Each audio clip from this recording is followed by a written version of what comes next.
Jadi ini kan ada ilustrasinya nih. Ini adalah daerah obat, tapi dia sifatnya nonpolar. Kemudian ini daerah yang kedua adalah daerah reseptor, tapi dia juga sifatnya sama-sama nonpolar. Nah, dia antara obat dan reseptor ini bersama-sama dalam lingkungan air. Ya, ini di sekelilingnya ini adalah eh, apa namanya molekul-molekul air. Ya, nah nanti dia akan mengalami suatu penekanan, ya, mengalami suatu penekanan sehingga jumlah molekul air yang dengan daerah-daerah non-polar tersebut itu akan semakin berkurang. Nah, kalau dia sudah berkurang, nanti terbentuk yang namanya struktur kuasi kristalin yang nantinya akan pecah, ya. Kemudian nanti antara obat dengan reseptor ini dia dapat bertemu, kemudian berikatan dan terjadi interaksi, gitu ya. Nah, ini ketika si obat dia sudah mampu melewati molekul air, lingkungan yang dikelilingi oleh molekul-molekul air di sini. Nah, ini kan kalau kalian lihat dia seperti kunci dengan gembok ya. Ini obatnya, ini adalah si reseptor. Nah, ini dia harus pas. Kalau nggak pas dia nggak mungkin terjadi ikatan ya. Kemudian kalau nggak terjadi ikatan ya nggak mungkin terjadi interaksi gitu kan. Kemudian juga tidak akan timbul yang namanya aktivitas biologis. Kemudian ada lagi transfer muatan. Nah, untuk kompleks yang terbentuk antara dua molekul melalui ikatan hidrogen merupakan kasus khusus dari fenomena umum kompleks donor-aseptor yang distabilkan melalui daya tarik-menarik elektrostatik antara molekul donor elektron dengan molekul aseptor elektron. Ini juga sama ya prinsipnya. Kalau yang namanya ikatan itu kan pasti ada serah terima ya, serah terima elektron. Mana yang dia sebagai donor elektron, mana juga yang sebagai aseptor elektron. Nah, menurut Becker, kompleks transfer muatan ini dikelompokkan menjadi dua, yaitu senyawa yang berfungsi sebagai donor elektron dan sebagai aseptor elektron. Nah, ini contoh-contohnya, ini ditandai ya, biasanya suka adanya di pilihan gambar, gitu ya. Nah, untuk donor elektron, contohnya adalah senyawa yang kaya akan pi elektron. Nah, pi elektron ini apa? Jadi dia yang mempunyai ikatan rangkap, ya, misalnya kayak akena, akuna. Nah, itu termasuk pi elektron atau senyawa yang kaya akan eh, elektron gitu ya, kaya akan pi elektron. Kemudian selain itu juga ada senyawa aromatik yang tersubstitusi dengan gugus elektron donor. Kemudian contoh yang berikutnya, senyawa yang mempunyai pasangan elektron sunyi seperti ROH, ROR, RS, RSR, RI, R3N, dan RSSR yang juga dia dapat berfungsi sebagai aseptor proton di dalam ikatan hidrogen. Ya,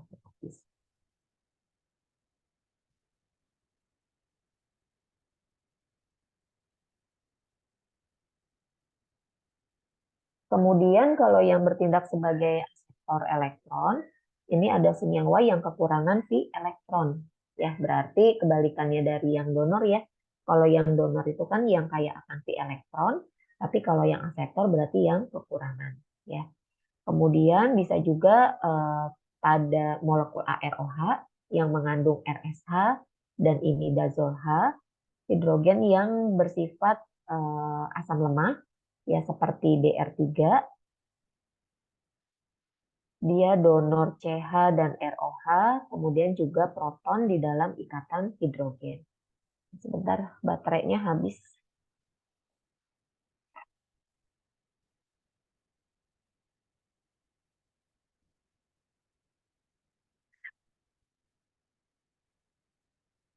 Di situ AC banget.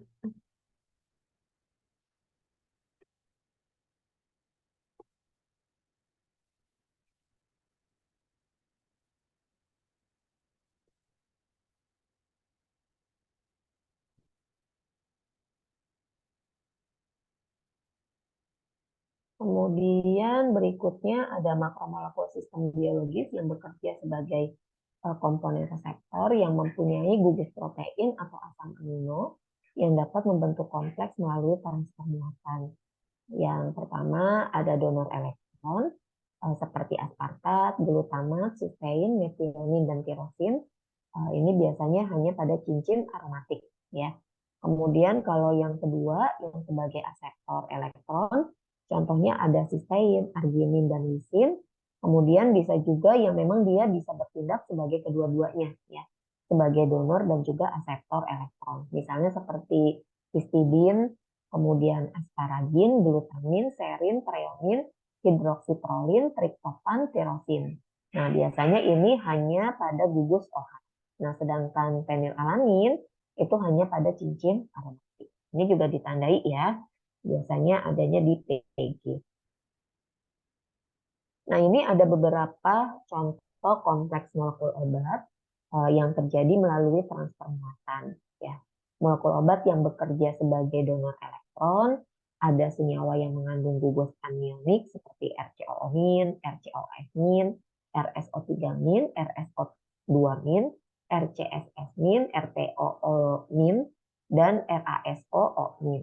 Ya, kemudian yang basa lemah tertentu ada R3N dan R3NO, kemudian ada juga senyawa sulfur yang netral, beberapa senyawa nitrogen netral, senyawa fosfor netral, senyawa nitrogen netral, senyawa halogen, dan senyawa furan, pirol, dan pirazol. Nah, sedangkan molekul obat yang bekerja sebagai aseptor elektron, berarti dia yang menerima gitu ya, menerima elektron dari si reseptor istilahnya. Itu adalah asam-asam lemah seperti RSH, RNHCSNR2, RCSNHR aksen, kemudian R2C rangkap 2NOH, dan RNHC rangkap 3N. Nah, ini untuk contoh-contohnya nanti kalian bisa dibaca saja ya. Kemudian contoh yang kedua ada beberapa senyawa fosfor netral, kemudian ada juga senyawa yang mengandung gugus kationik. Nah, ini contoh molekul obat yang dia bekerja bisa sebagai donor dan juga aseptor. Ya, ada beberapa senyawa yang mengandung gugus anionik, kemudian ada basa lemah, kemudian ada beberapa asam lemah, ada senyawa nitrogen netral, kemudian ada senyawa fosfor netral, senyawa oksigen netral, senyawa lain-lain seperti senyawa aromatik, dan senyawa monosiklik heterosiklik.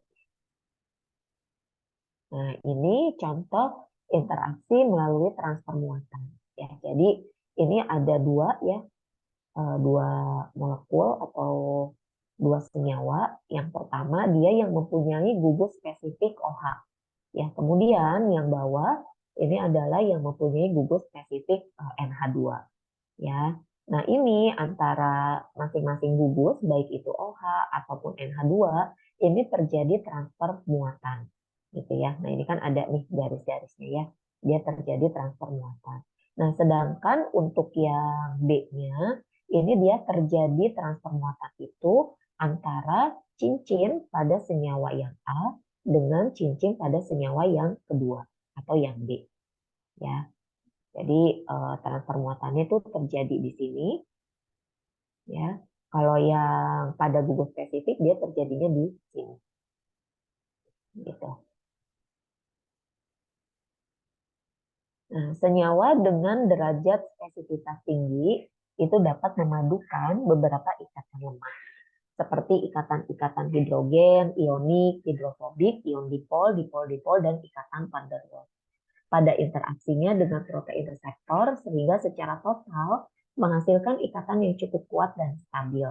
Diasumsikan bahwa semua gugus molekul akan berinteraksi dengan gugus-gugus pada makromolekul reseptor melalui ikatan-ikatan kimia tersebut ya.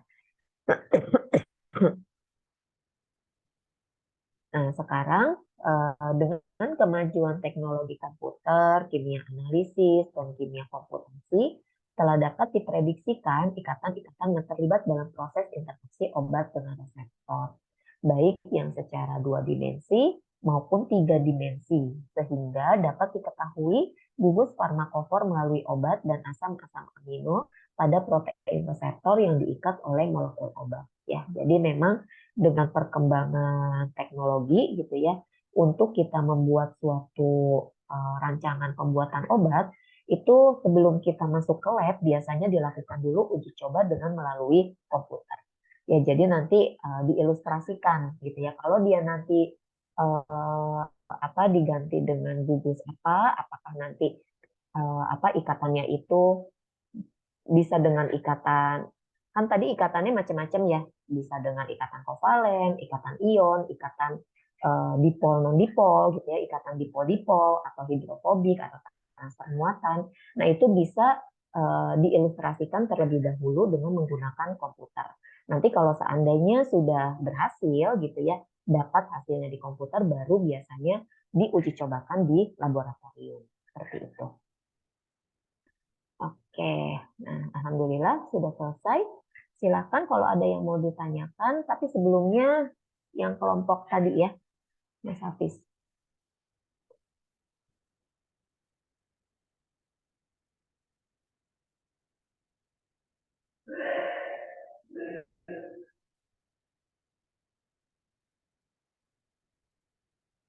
Oke, silakan Mas Hafiz. Sama siapa tadi kelompoknya ya? Mas Farizan ya. Rizan, Ibu. Ini Aryo Setiadi siapa ya? Kayaknya nggak pernah ada nama Aryo. Anak semester 2, Ibu.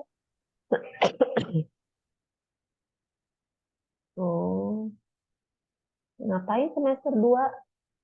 Atau Jadi, habis ini ada jam itu kali ya, pakai link Zoom yang iya sama? di sianya kalau nggak salah jam 1, Bu.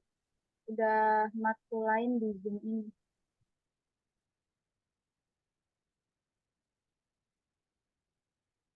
Jam 1.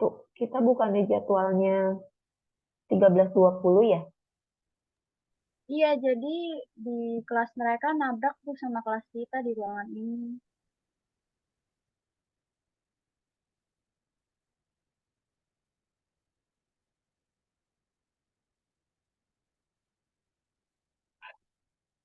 Kenapa Mbak? Nggak kedengeran Mbak?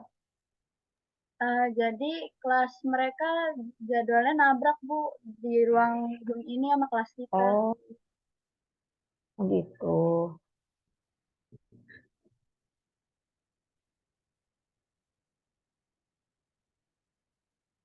Pantesan kalau di kelas ini suka ada nama-nama yang tidak kenal.